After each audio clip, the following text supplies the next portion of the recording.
Muito bem, pessoal, hoje é o dia da competência 4 e nessa aula nós vamos focar no critério da escrita. É a competência que vai se preocupar com a forma de se escrever corretamente a sua dissertação. Então, vamos partir para essa prática observando o seguinte. Primeiramente, o que diz a competência de um modo geral? É demonstrar conhecimento dos mecanismos linguísticos necessários para a construção da argumentação. E o que é que esse texto precisa ter para atingir essa finalidade? Então, vamos lá. Nós colocamos aqui 3 itens que resumem de um modo geral essa competência 4. Primeiramente, a gente precisa entender que o texto precisa ter ideias bem encandeadas. Seriam uma concatenação, uma ligação entre uma frase e outra, já que o parágrafo é formado por várias frases em que uma é uma sequência da anterior, que é o que faz com que esse texto tenha uma continuidade bem interessante. Então, você conseguir colocar essas suas ideias de um modo que o leitor possa conseguir ler com fluidez, ou seja, sem que ele precise estar parando direto no texto para tentar raciocinar o que você quis dizer. Para que isso aconteça, é importante que você, escritor, tenha um domínio dos elementos linguísticos, das palavras que compõem o seu texto. É a maneira como você escreve que será analisado nessa competência 4. De um modo geral, a gente pode dizer que o seu texto precisa ter coesão. Tanto que a gente chama de coesão referencial, como coesão sequencial, que nada mais é do que essa ligação entre frases, que se dá por meio de uma coesão sequencial, ou então a maneira como você substitui uma palavra por outra para que esse texto possa fluir naturalmente. Por exemplo, se você repete uma mesma palavra em um parágrafo com 4 linhas, 3 vezes, ou 4 ou 5 vezes, para o leitor, esse texto vai ficar cansativo, porque prova que você não tem um domínio vocabular maior para utilizar outras palavras no lugar daquela. Vamos mostrar aqui o que você deve evitar de um modo geral no texto. Olha só. Primeiramente, frases fragmentadas que comprometem a estrutura lógico-gramatical. É aquilo que vai prejudicar a fluidez do texto. Repetição desnecessária de palavras, foi o que a gente acabou de falar em relação à coesão referencial. Cuidado com essas repetições. Frase com apenas oração subordinada, sem oração principal. Esse aqui é interessantíssimo porque a gente sempre se pergunta por que é que a gente aprende no ensino fundamental e no ensino médio as orações subordinadas, Na verdade, você aprende para saber redigir um bom texto, para saber que um texto é uma ligação de frases. É para você saber como deve organizar essas ideias dentro do texto. Emprego equivocado, esse talvez seja o mais comum. Emprego equivocado do conector, preposição, conjunção, pronome relativo, alguns advérbios e locuções adverbiais, que não estabeleça a relação lógica entre 2 trechos do texto e prejudique a compreensão da mensagem. Então veja que tudo que a gente está falando em competência 4 tem a ver com a compreensão da mensagem. Uma mensagem só é bem compreendida se você souber usar as palavras adequadas, se você souber ligar uma frase à outra, se você souber ligar um parágrafo a outro, utilizando os elementos linguísticos de uma maneira correta. A repetição ou substituição inadequada de palavras. Às vezes, aquela palavra que você colocou no texto para se referir a uma já mencionada não é a mais plausível para esse tipo de situação. Vamos ver aqui essa frase para a gente entender o que acontece. Primeiro, vamos relembrar. Frases fragmentadas que comprometam a estrutura lógico-gramatical. O respeito a animais, que é algo fundamental para justificar também que somos racionais, pois do contrário não somos.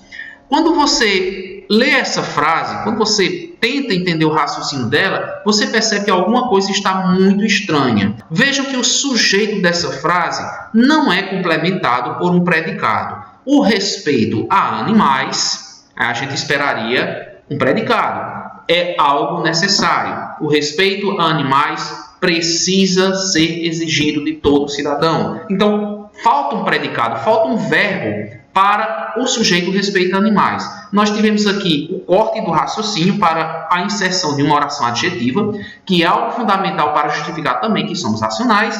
E vejam que, ao invés de eu completar a frase sobre o respeito aos animais, nós colocamos aqui um pois. Esse pois, essa conjunção conclusiva, está concluindo a oração que já está entre vírgulas, ou seja, não é a oração principal. Essa oração que aparece aqui no finalzinho deveria ser o complemento deste sujeito aqui. Então, houve um fragmento desta frase. O respeito a animais foi uma frase inacabada. Só temos o sujeito, não temos o predicado, certo? Agora vamos falar aqui um segundo caso, que é a repetição desnecessária de palavras. Olha só, a educação que as pessoas recebem na infância será crucial para que essas pessoas possam compreender o mundo que rodeia elas, pois compreender o próximo melhora a nossa relação com todas as pessoas que nos rodeiam. Perceber aí algumas palavras que estão sendo repetitivas e isso vai cansando o leitor? Um detalhe interessante é que aqui nós usamos a palavra pessoas, as pessoas, e já nessa tentativa de reiterar esse elemento citado, escrevemos essas pessoas. O emprego do essas ao invés do as até melhora um pouco o texto, mas a palavra pessoas aqui não poderia ser trocada por outra, levando em conta, inclusive, que ela repete no final, né? Então, no mesmo trecho, no mesmo parágrafo, nós temos a palavra pessoas 3 vezes. E aqui ainda chamamos a atenção para o elas, depois de um verbo transitivo, que não é legal. Como poderia ficar? Olha só. A educação que as pessoas recebem na infância será crucial para que possam,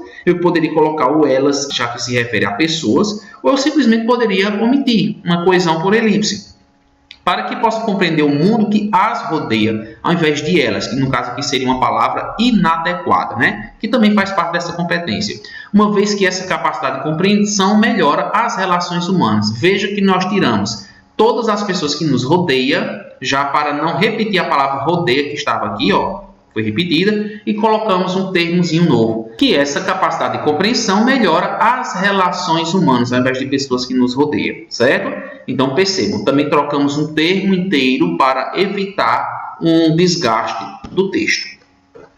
Frase com apenas oração subordinada, sem a oração principal. É importante estudo e conhecimento para olhar para as questões sociais com um olhar mais racional. Olhar e olhar 2 vezes, mas aí é outro caso. À medida que amadurecemos nossa empatia, isso é fundamental porque as pessoas não precisam ser julgadas, mas ao contrário, imaginemos que sendo julgados tivéssemos um dia um parente nosso na mesma condição. Vejamos primeiramente aqui, eu percebi uma referência, uma repetição da palavra olhar 2 vezes, né? Que é algo que nós mostramos no slide anterior, né? Essa repetição de palavra desnecessária. Mas em relação à oração subordinada, vejam, à medida que amadurecemos nossa empatia, falta a oração principal. À medida que amadurecemos nossa empatia, vírgula, melhor podemos compreender o próximo, melhor podemos conviver em harmonia, mais capacidade temos para lidar com os defeitos do próximo. Então, se esperaria que após essa oração concessiva, eu tivesse uma oração principal para completar esse raciocínio. Isso não aconteceu, porque foi colocada uma vírgula e houve uma tentativa de se colocar aqui um aposto dentro desse raciocínio de uma oração subordinada com a principal. E quando se colocou esse aposto, esqueceu-se totalmente de completar essa informação que começa com à medida que amadurecemos nossa empatia. Vamos mostrar agora, esse aqui talvez seja o aspecto mais comum, o problema mais grave em dissertações, que é em relação ao emprego inadequado de conector. O que são esses conectores? Preposição, conjunção, pronome relativo, alguns advérbios e locuções adverbiais, que não estabeleça a relação lógica entre 2 trechos do texto. Em outras palavras, a coesão. A violência acontece sob nossos olhos e não podemos fazer nada a respeito. Qual o problema aqui, professor? Sobre. A violência, ela acontece sob nossos olhos. Então, deveria ser sob e não sobre. Sobre é uma preposição que a gente usa para posição superior, em cima de. Sob quer dizer por baixo, né? Então, a violência acontece por baixo dos nossos olhos. Ou seja, nós vemos a violência. Conjunção. O desemprego afeta milhões de pessoas, mas é preciso escolher a profissão certa para cursar o ensino superior. E aqui a gente observa esse mais escrito como advérbio de intensidade, porque a palavra seria mas, no entanto, contudo, todavia, né? Entretanto. Advérbio. A pena de morte não resolveria o problema da criminalidade, tampouco ela inibiria a quantidade grande de criminosos. A gente tem vários aspectos envolvidos juntos, mas vamos frisar o tão pouco, que na verdade deveria ser tampouco, uma palavrinha só, né? Um advérbio significa também não. E aqui vocês observam uma pena de morte de quem roubar. Não, justificaria uma pena de morte para quem roubar. Emprego inadequado da preposição, né? E também a gente percebe que essa última frase aqui ela não está completada. Locução adverbial. A mulher assume a função do homem quando sai para trabalhar muitas vezes. Qual é o problema desse muitas vezes, professor? Essa expressão, essa locução adverbial temporal, deveria ter sido empregada no começo da frase. Muitas vezes a mulher assume a função do homem. A intenção era dizer isso, que ela assume muitas vezes a função do homem, porque não tem um homem na casa. Mas quando se coloca essa expressão no final, dá a entender que ela só sai para trabalhar às vezes. Então, olha só, que isso prejudica a compreensão da mensagem, gerando, neste caso, a ambiguidade. Ok?